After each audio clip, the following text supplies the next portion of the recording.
You know, it's funny. It powers literally everything around us, but we never actually see it. So today, we're going to do just that. We're going inside the wire to get a handle on two of the most basic ideas in all of electricity: current and resistance. I mean, just look around you. The screen you're looking at right now, the lights in your room, it's all powered by electricity. But have you ever stopped to think about what's really going on inside that little copper wire? What even is electricity?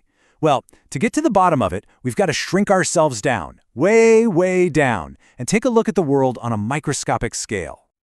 Okay, so the best way to start thinking about this is to forget about it being some weird, mysterious force. Let's picture it as something we all know, a river. Yep, just imagine a river of electric charge flowing right through a wire. This idea of electric current, which, by the way, we use the letter I for, is really just a fancy term for flow rate. You know, like how you'd measure the flow of water in a pipe by counting how many gallons go by every minute. Well, electric current is the exact same concept. We're just counting how much electric charge flows past a certain point in a wire every single second. See, the analogy is pretty much perfect. With water, it's all about volume over time, gallons per minute. With electricity, it's charge over time, how much charge goes by per second. It's the same fundamental idea, just, different stuff is flowing. And the unit we use for this is the ampere, or you've probably heard it called an amp. So if you see a device rated for 1 amp, all that means is 1 coulomb of charge is zipping through it every single second. Now, a coulomb, it's just a name for a specific amount of charge. But to give you an idea of how much, it's about 6.24 times quintillion electrons. That's a number so big it's hard to even wrap your head around it. Absolutely staggering. All right, so that's the big picture view. But what does this river of charge actually look like up close? Time to zoom in, way, way in. So we've got this flow, this current, but what's actually doing the flowing? What are the little particles that are carrying the charge?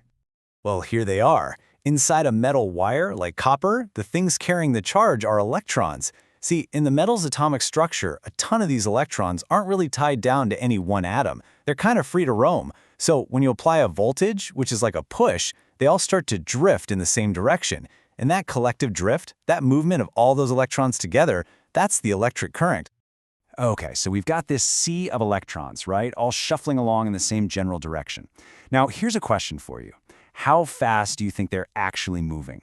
The answer? Well, let's just say it's one of the weirdest, most surprising facts in all of physics.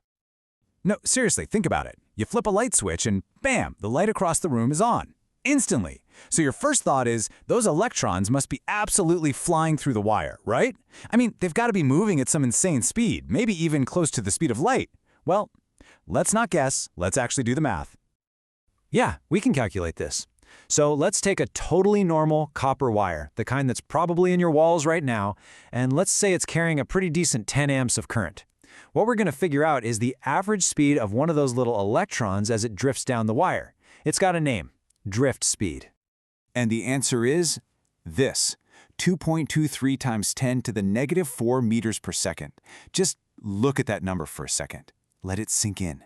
It is an unbelievably, ridiculously small number.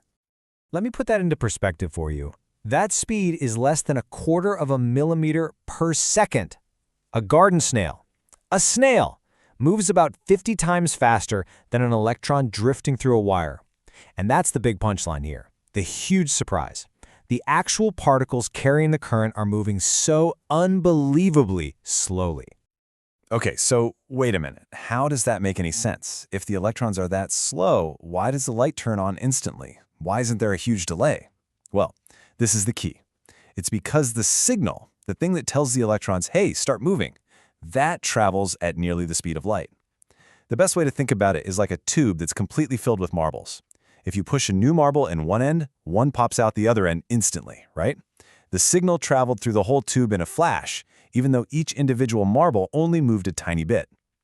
The electric field in the wire is that initial push, and it tells every single free electron in the entire circuit to start doing its slow shuffle, all at pretty much the exact same moment.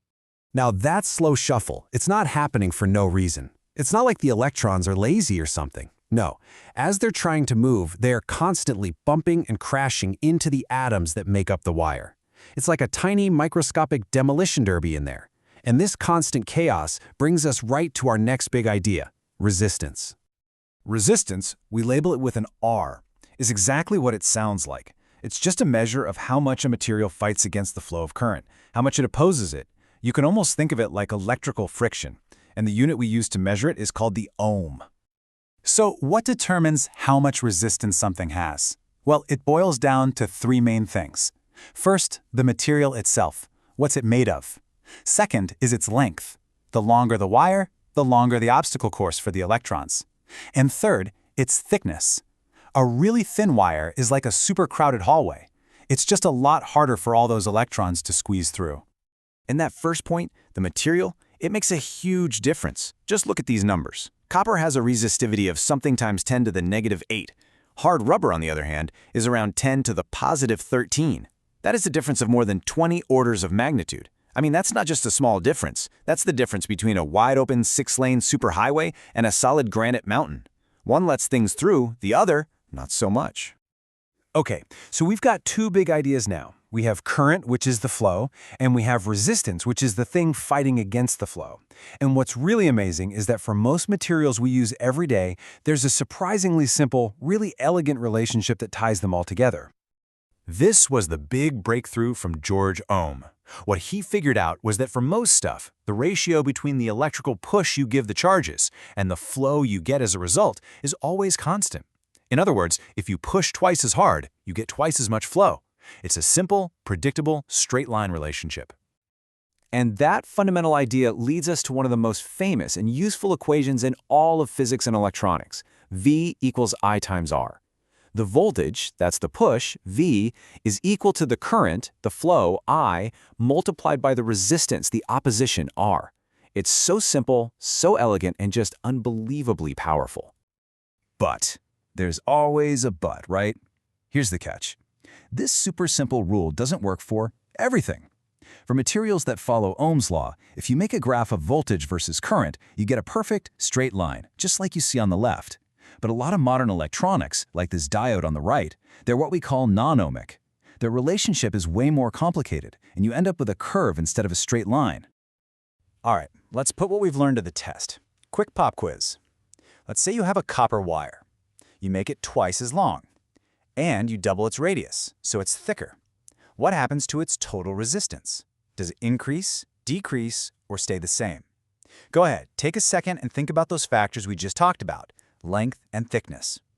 The answer comes from putting together those two rules we learned about length and area. Here's a hint for you. One of those changes makes the resistance go up, and the other makes it go down, but not by the same amount. It just goes to show you, this invisible world inside the wire, it follows these really cool, predictable rules. I'll leave you to puzzle out the final answer on your own.